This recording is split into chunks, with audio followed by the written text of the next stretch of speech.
Which is better, the Nokia 2.3 or the Xiaomi Redmi 8A? Well, in this video, we're going to find out.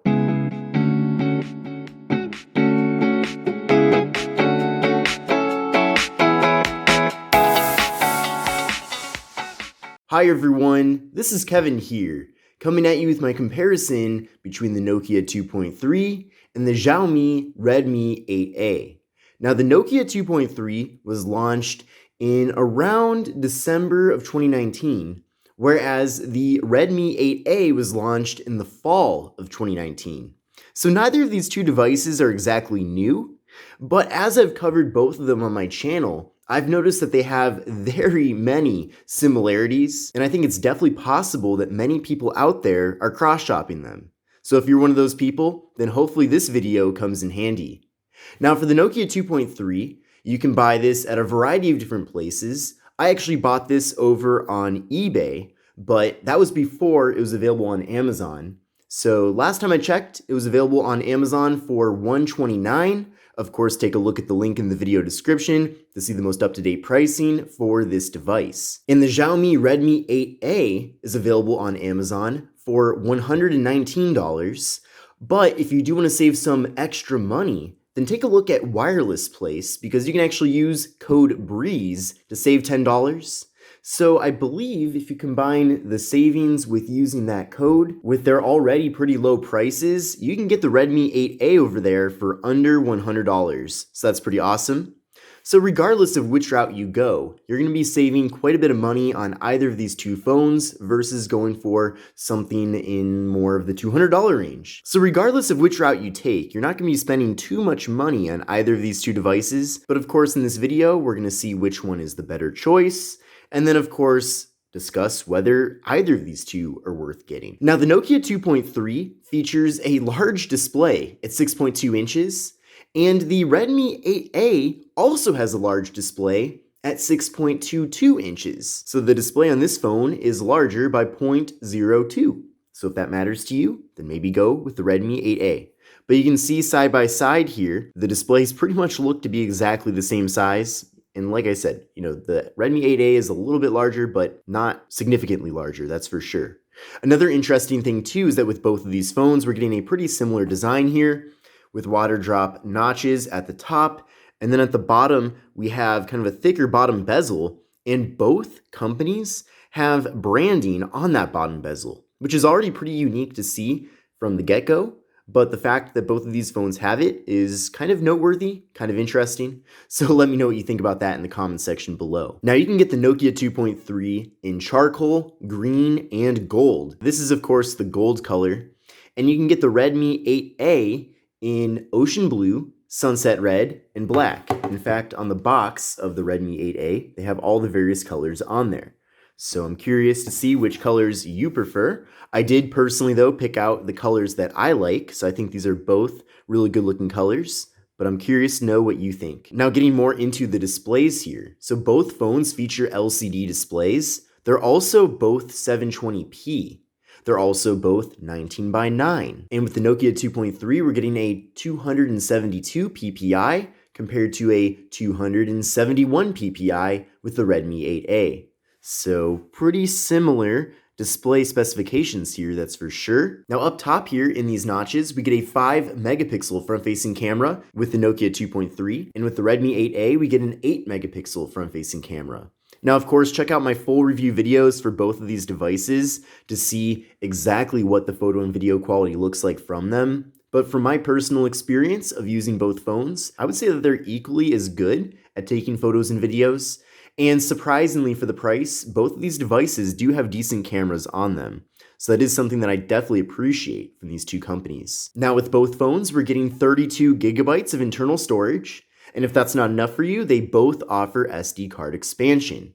Another thing I forgot to mention too is that both devices are GSM unlocked. I think that was already pretty much implied, but they do only work with GSM carriers. Now, I've been using both of these devices with Cricket Wireless, and it's been a really good experience. But if you're using Metro by T-Mobile, T-Mobile, AT&T, or maybe you're in a different country outside of the US that has different GSM carriers, you will have good luck using those carriers with these phones. Now, neither of these two devices feature wireless charging. They also both don't have fingerprint sensors, which is pretty sad, but they do both have face unlock. So at least you get face unlock, but if you do want to use a fingerprint sensor, you don't get it with either of these two devices.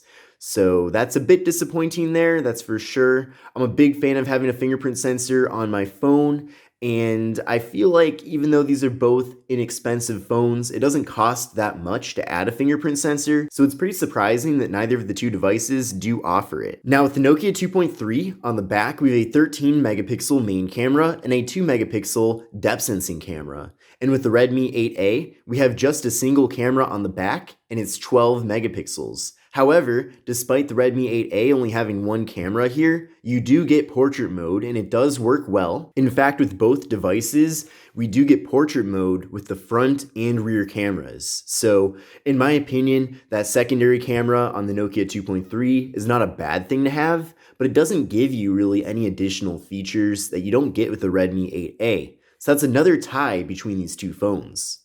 Now, both devices feature 2 gigabytes of RAM, which is pretty low, especially in 2020.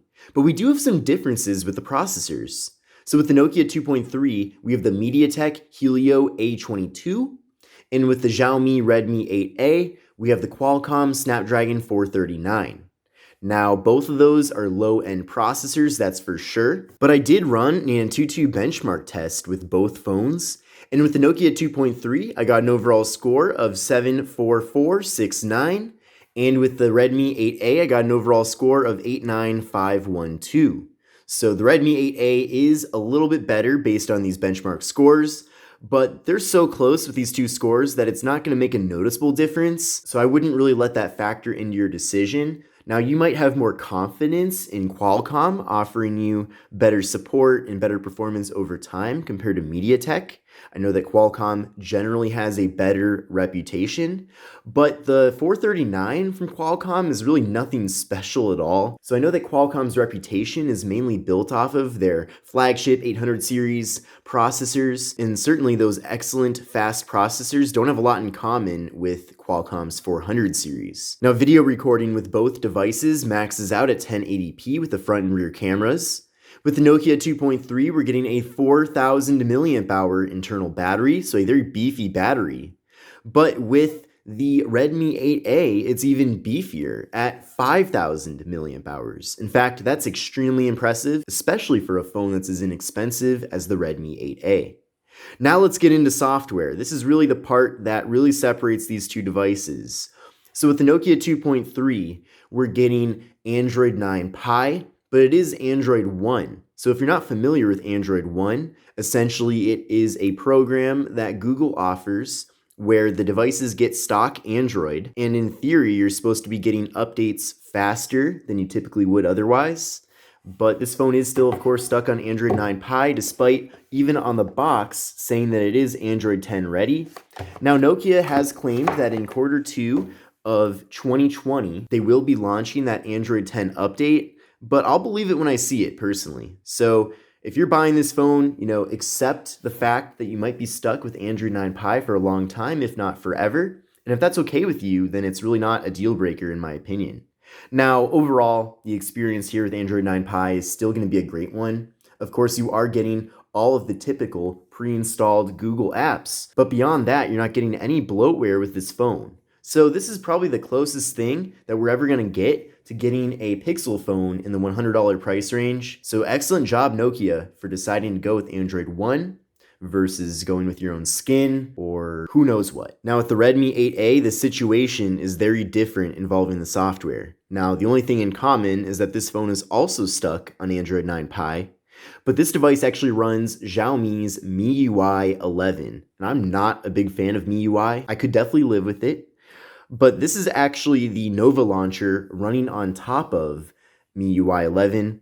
So I downloaded Nova Launcher because I wanted some different features, such as an app drawer, for example, and I wanted kind of a more stock look and feel. But let me switch things over to the standard MIUI 11 skin, and you'll see how it's very different compared to stock Android. So here is the standard MIUI 11 interface. So like I said, it's not the end of the world. It does get the job done. In fact, it kind of feels a lot like iOS, but you don't get an app drawer, which is one of my favorite features with Android.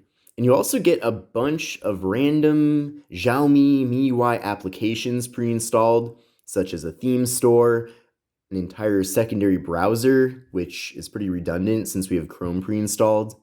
They also have all these different tools too. Now, I'm sure these are useful and everything, but I prefer just to go to the Google Play Store to download all the extra tools and things that I need.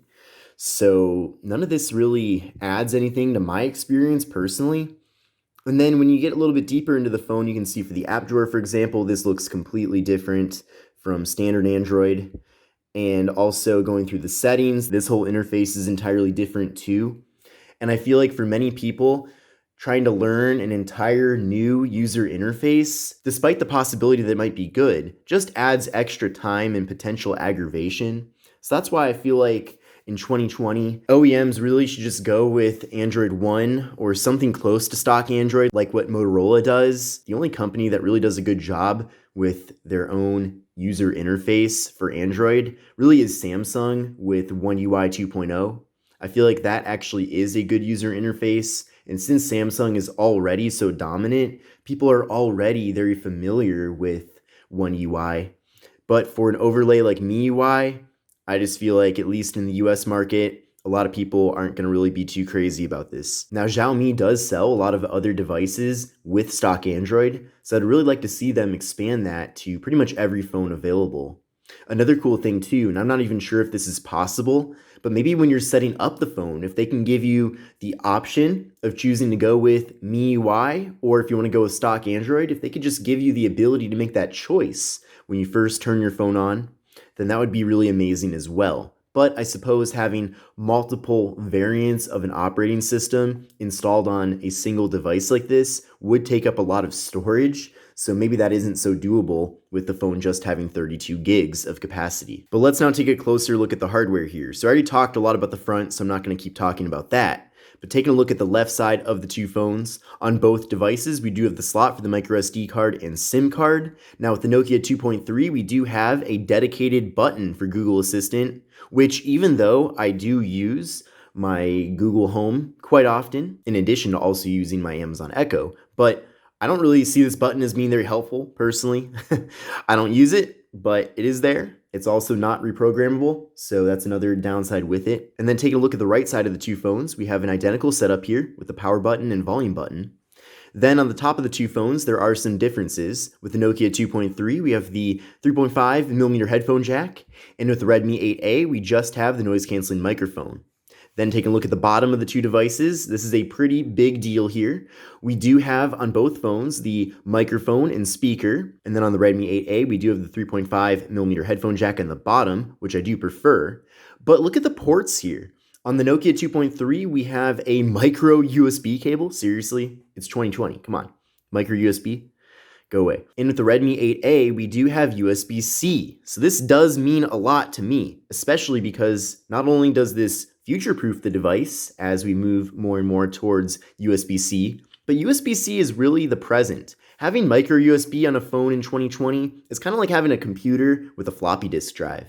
Seriously. But I suppose I can live with it. It's not terrible, but it's not ideal. But let's now do a speed test comparison between these two devices, doing some regular everyday tasks. Now, if you notice that the screens are really dark here, both phones don't have that great of viewing angles, so putting my camera at this angle isn't really the best. Let me try to move them down a little bit further. That is kind of a downside of the display technology that they decided to go with. All of my recent apps are cleared out right now, so let's pull up the camera app on both phones. 1, 2, 3, go.